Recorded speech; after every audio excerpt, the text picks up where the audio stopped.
Did you set goals back in January? Have you completed those goals yet? Maybe like most, you just didn't get them done. Or couldn't fit them into your daily or your weekly routines, which led you to forgetting about these goals altogether. But today I want to talk about how I changed all of this, because now I get my goals done every year, no issues. So the first step in writing a goal is figure out what the goal even is. And after you realize what that goal is, it's time for step one, writing that goal down on paper. And this is oddly enough where most people mess up, because the goals are extremely vague or they lack any achievability to them. So I'm going to show you how to write down goals with purpose, have the ability and the promise to actually achieve those goals. This is how I've been doing it for years, and it's worked every year. And if you are lacking goals,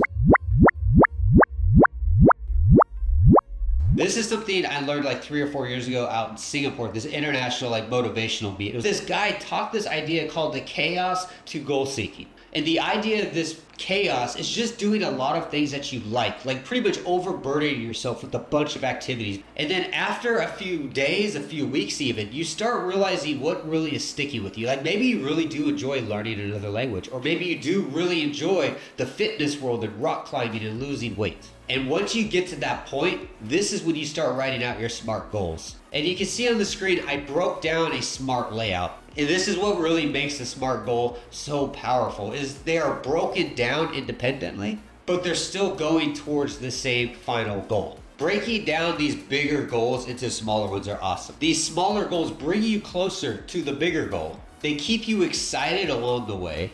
And the best of all, you start seeing improvements. Imagine you want to lose 20 pounds by June, and you realize after a month you've already lost 4 or 5 pounds because you were going week by week evaluating. So this allows us to take baby steps, be excited about small gratifications of results, and also keep going. You're not overwhelmed with stuff to do to reach that goal. And the best part of all this is you're not focused on losing 60 pounds or 20 pounds, whatever it is. You're focused on that 1 week of losing a pound. That is so much more motivating. And this is a perfect formula for success, because you're not focused on the big goal. You're focused on the day to day, the week to week. The best way I found to do this is to break these goals down into a basic spreadsheet. This is the starting point, in the moment, the turning point even, where I went from vague, random goals to goals that had purpose, rules, and a process to get to them. I knew what to do every day. It's super motivating to see the last 2 weeks I've lost 2 pounds. Like when I talk to people about my goals, like I want to be a millionaire by the end of the year,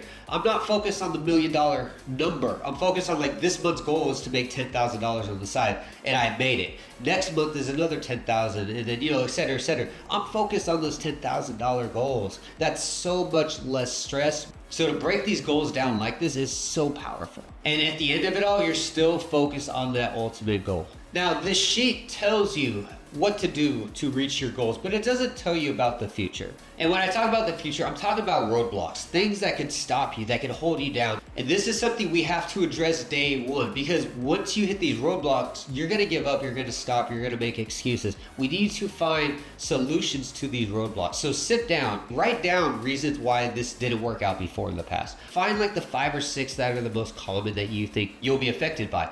Write down your plan on how to rectify that roadblock, because you could technically be like, I'm just going to pig out on Christmas. I'll make it up. How? Write down these roadblocks and how you can solve these problems before they happen. So when they do happen, you're not flipping out and stressed about, oh my God, what do I do? Don't overthink this. If you're sick for a day and you can't work out, don't punish yourself because of this. Have a roadblock that allows you to make up for this. So when those problems occur, I know exactly what to do, and I'm back on track within a few days. But there is one more crucial hack I want to share with you, and that's the mindset. Being positive, having this visual mindset of what you would look like when you reach this goal is you want to visually see yourself in this position. How do you dress? How do you act? What are the type of people that are around you? How do they act? How do they talk? What is the way you walk? How do you talk? What kind of vocabulary do you use? What is your body language like? And these are just simple things that you will see yourself have when you get to that point. Start mimicking these situations, these attitudes, and these mindsets, and these physical changes before you actually get there. Because being at the goal mentally first will get you there physically faster. And this also attracts like-minded people in that position. So now you're building a positive community around yourself, even before you get there. So if you are lazy, if you do wake up one day, you're like, I don't want to do this today, I feel bored, I don't feel motivated, it's gonna feel awkward to you, it's gonna feel uncomfortable to you because your mindset is already at that goal. And also start modifying your daily routines, your weekly routines with your goal. If you're trying to lose weight as your goal, start working out at home. Go buy resistant bands and have your workout at home. Maybe going to the gym right away isn't the best thing to do because it's way out of your normal life and you have to like change so many things to do it. That's not motivating. And most of all, hold yourself accountable. If your SMART goal day to day is do 100 push-ups a day, then do 100 push-ups a day. If it's 11:53 p.m., you still haven't done your push-ups and you're tired as hell, that's a cool story, bro. Shut up and do your push-ups and be accountable. Hold yourself up to a higher standard because if you don't, nobody else really will. And before we get out of here, I want to share with you one more hack that really pushed me way over the limit. I started doing this about 4 or 5 years ago. You want to build your future self-reflection. Now, we talked about this before earlier in the video about how would you act, how would you talk, but this takes it further.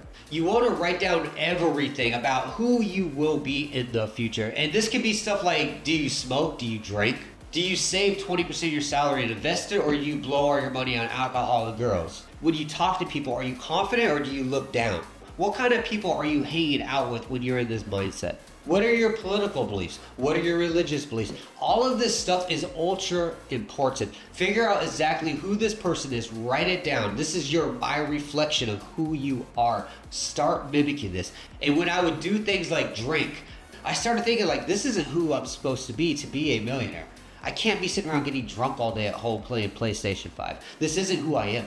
Why would I right now to this day say I want to get rid of all my money, sit around, drink 24 packs of beer, drink Sting, and play PlayStation 5 Assassin's Creed all day? Why would I want to do that right now? I don't. So write down your own my reflection to every detail. This part could take you days. It could take you weeks. Write down the good, write down the bad. The bad is almost more important than the good. Again, this is how I quit smoking and drinking so fast, because I recognized that the bad things were not who I was supposed to be. So this is something you have to do.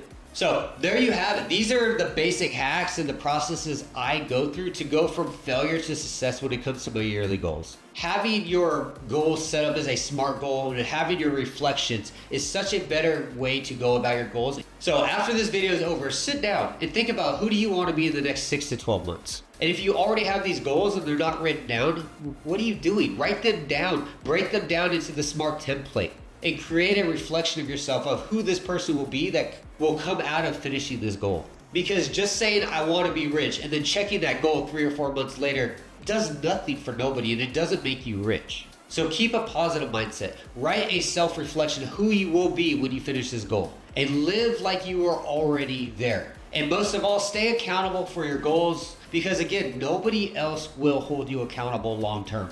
So I think that does it. So until then, guys, I will see you again.